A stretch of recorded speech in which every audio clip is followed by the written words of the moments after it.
첫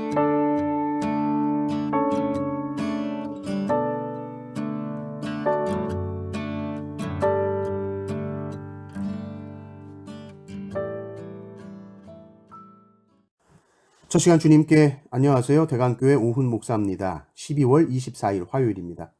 하나님 우리에게 주신 말씀은 누가복음 1장 67절에서 79절까지 말씀입니다.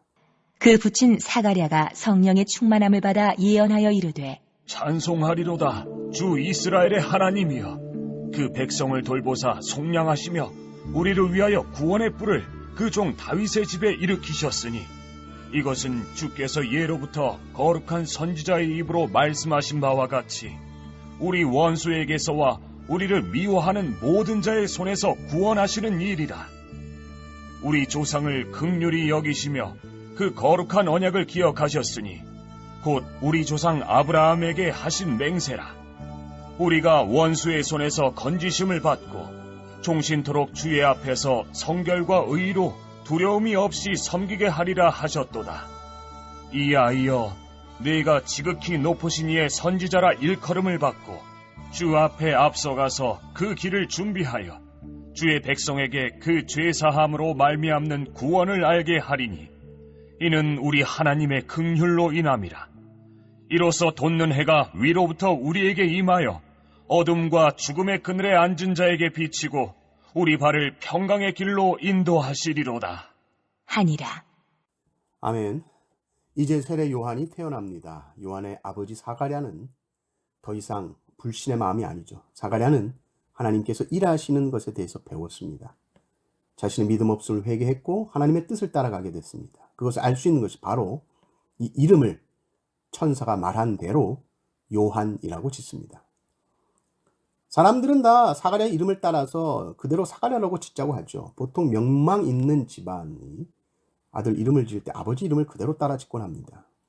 이 이름을 짓는 날은 아주 중요한 날입니다. 8일째 할례를 하고 이름을 지어서 이웃들에게 공표하는 시간입니다. 그때 엘리사벳은 요한이라고 합니다. 그러니까 사가랴가 천사로부터 들은 이야기를 아내 엘리사벳에게 다 했다는 말이죠. 엘리사벳도 알고 있었다는 얘기입니다. 사가랴에게도 묻습니다. 이름을 어떻게 지을까요? 사가랴가 서판을 가져오라고 해서 이름을 쓰는데 요한이라고 동일하게 씁니다. 천사의 말대로 아이가 태어나고 천사의 말대로 그 이름을 요한이라고 짓는 순간, 그러니까 사가랴가 믿지 못했던 내용이 그대로 이루어지는 그 순간 사가랴의 입이 열리고 혀가 풀리면서 말을 하는데 제일 먼저 하나님을 찬송합니다. 말씀하신 거 반드시 성취하시는구나. 이것에 대한 확실한 믿음을 갖게 되었고 그 구약의 거룩한 선지자들의 입을 통해 말씀하신 예언이 성취됨을 이제 찬양합니다. 우리가 이 찬송을 사가랴의 노래라고 하는데 이걸 라틴어로 베네딕투스라고 알려진 노래죠. 백성을 돌보사 속량하시며 우리를 위하여 구원의 뿔을 다윗의 집에 일으키셨습니다. 이런 내용, 또 이미 말씀하신 것 예언 성취되었습니다 라는 찬송입니다. 이 약속은 아브라함까지 거슬러 올라가는 약속이죠. 아브라함에게 하셨던 약속, 내가 내 백성에게 복을 주겠다. 이 복은 영원한 복이요 너희가 어떠함과 상관없이 나의 긍휼로 인해서 주는 복이다. 이 복을 주겠다는 약속을 지키셨다는 겁니다. 어떻게 해요? 메시아를 보내주심으로, 이 예수님을 우리에게 보내주심을 통하여서 약속이 성취가 되었다는 것입니다. 이것을 어떻게 표현하느냐? 해가 떠올라 모든 어둠과 죽음의 그늘을 환하게 비춘 것으로 예수님의 오심을 표현하고 있습니다. 78절, 79절을 보십시오. 이는 우리 하나님의 긍휼로 인함이라. 이로써 돋는 해가 위로부터 우리에게 임하여 어둠과 죽음의 그늘에 앉은 자에게 비치고 우리 발을 평강의 길로 인도하시리로다 하니라. 이 예수님의 탄생은 자신의 아들 요한이 메시아의 길을 준비할 것이라는 것, 이것을 찬양합니다. 하나님의 놀라운 구원 역사, 주권적으로 역사하신 이 구원 역사에 내 아들 세례 요한이 쓰임 받는다니 사가랴가 찬양하지 않을 수가 없습니다. 그런데 이 세례 요한이 이 위대한 일을 하기 위해서 그가 강해지고 그가 준비되어지는 장소가 어딥니까? 바로 빈드리오 광야라는 곳이죠. 그럼 우리가 세례 요한의 아버지 사가랴라면 어떨까요?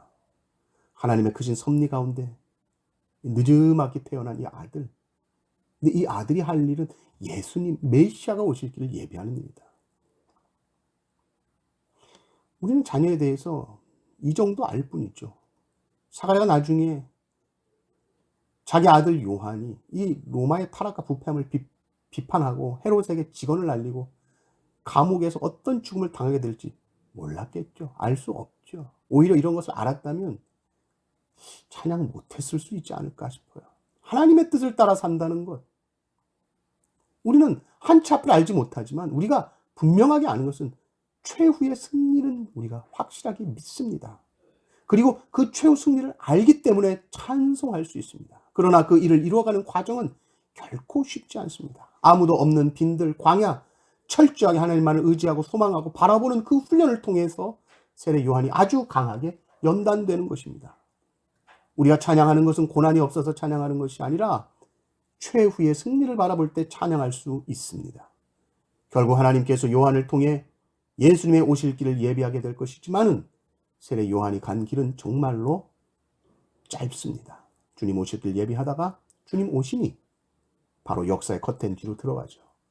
그러나 예수님은 여자가 낳은 자 중에 가장 큰 자가 세례 요한이라고 했습니다. 모든 인생은 다시 오실 주님의 길을 예비하는 삶입니다. 우리의 삶도, 우리 자녀들의 삶도 그렇습니다. 빈들과 광야는 주님 오실 길 예비하는 최적의 장소요. 이 광야에서 주님만 의지하며 주님만을 바라보며 사는 삶을 통해서 우리의 심령은 더욱 강하여질 것입니다. 이 은혜가 넘치시기를 주님의 이름으로 축원합니다. 아멘.